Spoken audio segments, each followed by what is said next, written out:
सततम सत्यम परम धीमहि, जब भी भजन करो सत्य का करो।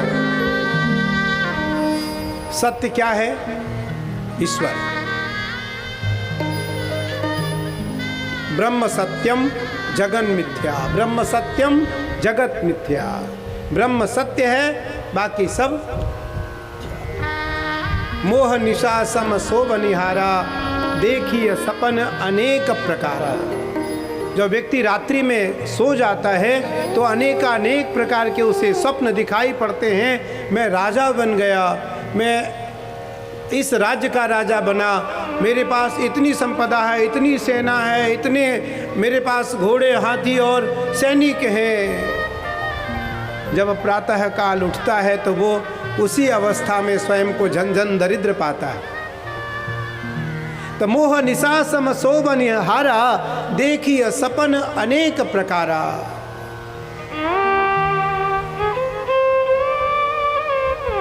आज धर्मम भजस्व सततम त्यजलोक धर्मान। हम लोग जब कभी बाहर जाते हैं, उसे मेरा प्रयास रहता है हम अपनी बात और अपनी गुणगान यहाँ करें ही नहीं। यहाँ तो इस गुणगान से हमें फुर्सत मिले तो अपनी करें।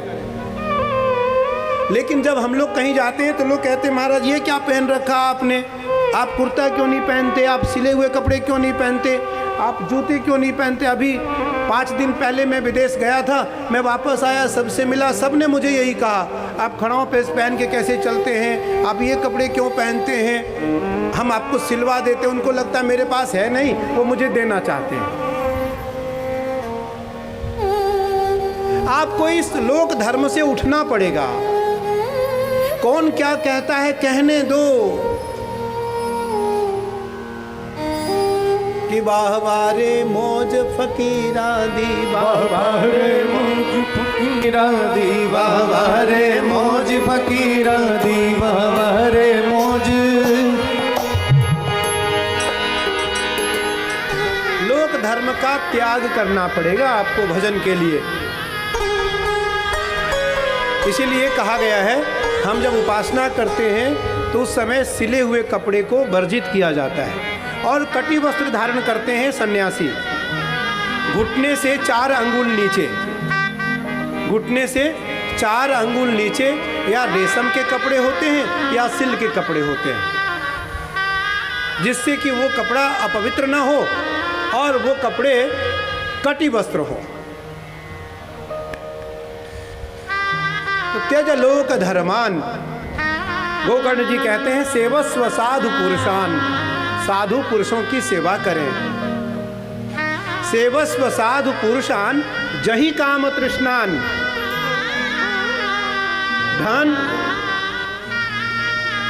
पद प्रतिष्ठा काम और तृष्णा इनका त्याग करें। फिर मैं कह रहा हूं कि हम एक छोटी सी आदत, तंबाकू, क्या क्या होता है, बीड़ी सिगरेट इत्यादि का त्याग नहीं कर पाते हैं, काम क्रोध कहाँ से छोड़ पाएंगे। वो तो बहुत बड़ा विषय है। तो उसके लिए ईश्वर की कृपा, भगवत ज्ञान का मार्ग अत्यंत आवश्यक है। तो सेवस्व साधु पुरुषान जहि काम तृष्णान, अन्यस्य दोष गुण चिंतन मासु मुक्त्वा। दूसरों के दोष और गुण को न देखो, चिंता से मुक्त रहो।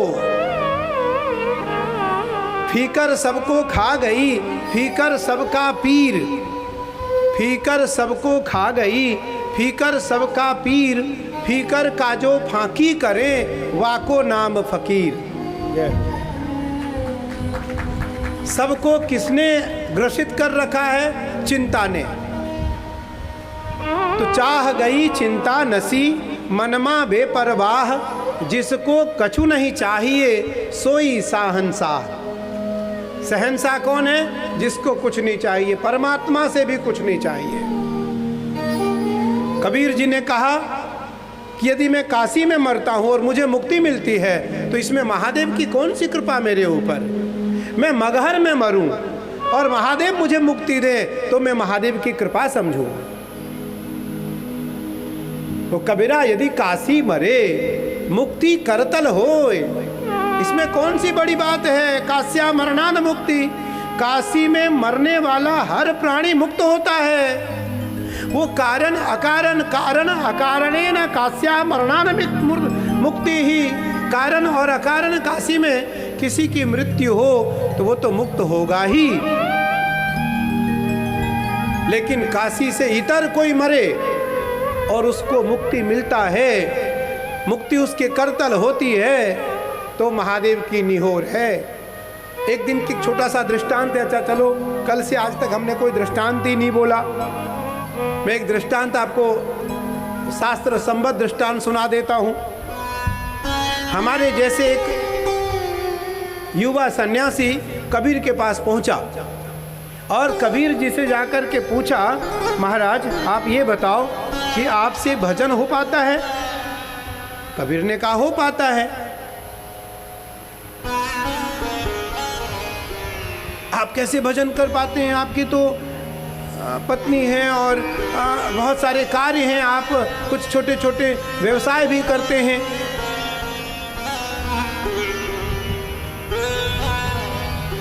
साधु के अर्थात हमारे मन की बात को उस महात्मा ने पहचान लिया कि इसकी पहुंच अभी वहां तक नहीं है।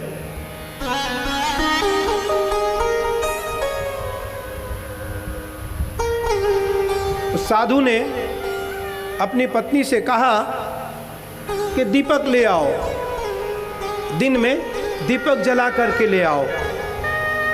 ले आया, दीपक जला करके वो ले आई। साधु और भी परेशान हो गया। साधु को लगा अरे दिन में दीपक की क्या आवश्यकता है? तो उस महात्मा से पूछा, कबीर से पूछा उस साधु ने, महात्मन ये बताओ कि आपको दिन में दीपक लाने की क्या आवश्यकता पड़ी? तो उस महात्मा ने कहा दीपक किसी और के लिए नहीं, तुम्हारे लिए लाया गया है। क्यों? मेरे लिए क्यों? तो महात्मा ने कहा मेरी पत्नी आज्ञाकारी है, इसलिए मुझसे भजन आराम से हो पाता है। वो पूछी नहीं कि दिन में दीपक की आवश्यकता क्यों पड़ी। इन्होंने कहा दीपक ले आओ, वो दीपक ले आई। एक पल के लिए दीपक लेकर वो रुकी, पुनः महात्मा ने कहा दीपक ले जाओ, वो दीपक ले गई। साधु ने पूछा कि आप हो कौन, अपना परिचय तो बताओ। तो साधु ने कहा कबीर कुत्ता मैं राम का, कबीर कुत्ता मैं राम का, मोती मेरा नाम।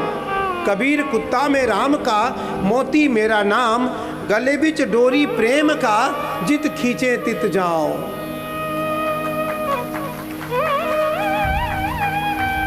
ये जो माला है ये महादेव के कुत्ता होने का प्रतीक है। मेरा मालिक केवल महादेव है, कोई और नहीं।